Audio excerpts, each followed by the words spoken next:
네, 이 시간에는 뇌 이완 훈련의 위대함에 대해서 알아보도록 하겠습니다. 찰스 다윈은 하루 3번 90분씩 일했고 나머지 시간에는 긴 산책을 하거나 낮잠을 자거나 상념에 잠겼습니다. 베토벤은 오후마다 장시간 산책을 하고 선수집에 들러 식물을 읽는 일상을 즐겼고요. 아인슈타인은 가끔 쪽배를 타고 홀로 먼 바다로 나가 돌아오곤 했습니다. 여러분도 책상 앞에서 머리를 쥐어 짜다가 휴식을 위해 산책을 할 때 오히려 아이디어가 잘 떠오르는 경험이 있었을 것입니다. 아무 생각을 하지 않은 채 휴식 시간을 갖는 것이 순기능을 하기 때문입니다. 뇌에 쉴 틈을 주는 것이 중요합니다. 우선 하루 15분 정도 흔히 말하는 멍 때리기 시간을 가져 뇌를 쉬게 하는 것을 추천합니다. 뇌가 계속해서 정보만 받으면 스트레스가 쌓이고 뇌가 부담을 받으면서 신체적 문제가 유발될 수 있기 때문입니다. 멍 때리기를 하면 긴장이 풀어지고 피로가 줄이기 때문에 맥박이나 심박수가 낮아지는 반면 과거 기억이나 예측을 담당하는 뇌 전두엽, 측두엽, 두정엽 부위가 오히려 활성화됩니다. 때문에 아무것도 하지 않는 것이 학습과 기억에 도움이 됩니다. 저희가 하고 있는 뇌 이완 훈련은 마음 비우는 훈련입니다. 이 훈련할 때는 앞에 말씀드린 것처럼 멍 때리시면 됩니다. 뇌를 쉬게 해야 한다는 겁니다. 뇌에 쌓여있는 피로와 스트레스를 풀어주면서 뇌의 탄력과 생명력을 높여주는 프로그램입니다. 편안한 자세로 아무 생각 없이 화면을 쳐다보면서 정신을 훈련에 맡깁니다. 전두엽 간뇌의 시상하부, 뇌간의 확산 졸개 등을 발달시켜주고요. 하시다가 졸릴 경우에는 잠이 들어도 괜찮습니다. 예. 저희 안드로이드 프로그램에 이 2개의 프로그램이 있고요. 윈도우 프로그램에는 하나, 둘, 셋, 넷, 자동차 경주, 공중부양 6개, 브레넬스의 또 뇌이완, 전등 프로그램이 있습니다. 총 7개, 윈도우에는 7개가 있고요. 네, 이 프로그램들입니다. 잘하는 방법은 멍 때리시면 됩니다. 그냥 맡기시라는 겁니다. 예.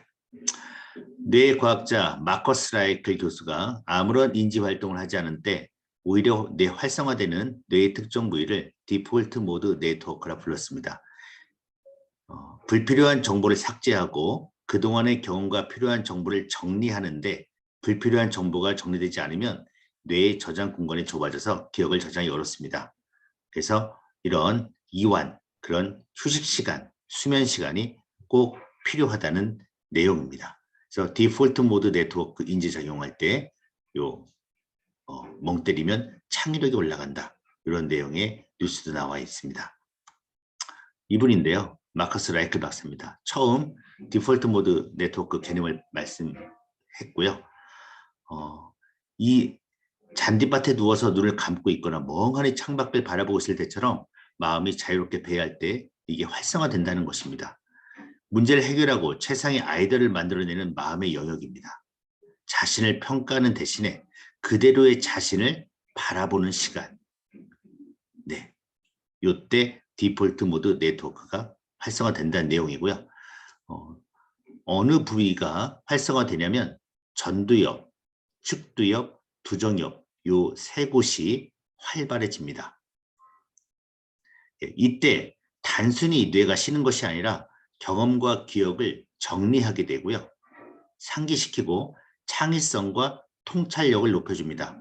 워싱턴 대학 연구에 따르면 디폴트 모드에서 뇌에서 사용되는 에너지가 평소보다 15배나 높다고 나옵니다. 멍한 상태에서 스치듯 지나간 아이디어가 우연이 아니고 과학이라는 겁니다. 네, 그래서 우리가 어떻게 해야 합니까?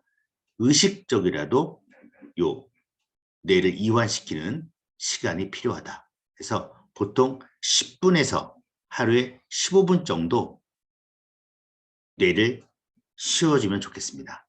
뇌 이완 훈련 10분에서 15분 정도 저는 추천을 합니다. 마찬가지로 마이클 커벌리스 뉴질랜드 오클랜드 대학교 심리학 교수가 뇌를 얼마나 비우냐에 따라서 결정적 차이를 만든다고 했습니다. 마찬가지로 뇌 이완 훈련 시 활성화되는 디폴트 모드 네트워크 영역은 해마와 함께 활발한 작용을 합니다. 그러니까 디폴트 모드 네트워크가 전두엽, 측두엽, 두정엽이라고 있지 않습니까? 그래서 해마가 측두엽에 있습니다. 단기 기억과 장기 기억에 관여하며 이를 저장하고 삭제하는 거죠.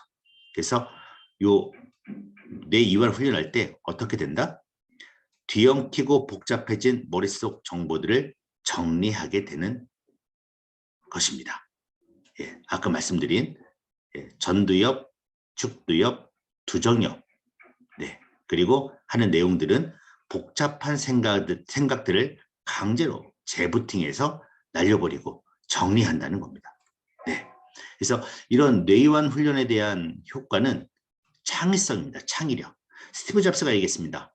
창의성은 그냥 사물을 연결하는 능력이다. 그래서 당신이 멍 때리는 동안 디폴트 모드 네트워크가 일을 하기 시작하면 그동안 끊겨있던 뇌의 부위들이 연결이 됩니다. 그래서 끊겨있던 뇌의 부위들이 연결되면서 창의성이 생기게 되는 겁니다. 네, 그래서 별 생각 없이 멍 때리다가 아 맞다. 네, 새로운 아이디어가 나올 수가 있습니다. 네, 뇌 이완 훈련에 대해서 알아봤고요. 뇌 훈련, 저희 뉴로 피드백 하면서 필요한 자세에 대해서 말씀을 드리려고 합니다. 가장 중요한 게 긍정 마인드입니다. 긍정 리셋. 우리 몸은 스스로 생각하는 방향대로 움직여 건강을 회복한다는 인지과학을 반영한 것으로 긍정적인 자기 확신이 뇌 힐링에 도움이 됩니다. 뇌 피로를 감지하고 이를 처리하는 전두엽 관리도 뇌 힐링과 직결됩니다. 전두엽은 지적 능력과 판단력, 기획력, 활력, 창의력을 비롯해 인간다운 감성, 감정, 품성, 명예, 믿음, 사랑, 긍지, 자존심 등을 총괄하는 것으로 제대로 관리하지 못하면 나이 70이 되었을 때 전두엽 소실률이 29%나 된다고 합니다. 70대에 들어 뇌 용량이 6% 줄지만 전두엽은 거의 30%나 줄어드는 셈입니다. 진정한 뇌의 휴식만이 이런 문제 해결 능력, 창조성, 창의성을 향상시킬 수 있다는 것을 기억하시고 평상시 뉴로하모니 뇌 이완 훈련으로 지친 뇌를 쉬게 하는 시간을 가져보기를 바랍니다. 네, 이런 다양한 뇌 이완 훈련을 통한 창의적 수행 향상에 관한 연구 논문들이 있고요. 예술 분야에서 창의적 수행이나 뇌 이완 요법이 강하게 영향을 줄 수 있다. 그 다음 저희 파나톡스 뉴로하모니로 창의성 관련된 논문을 발표한 사례입니다. 네, 뉴로 피드백 훈련이 간호대학생의 창의성 증진에 미치는 효과에서 간호교육 각지에서 논문을 발표한 바 있습니다. 네, 여기서 뇌 이완 훈련에 대한 위대함 마치도록 하겠습니다.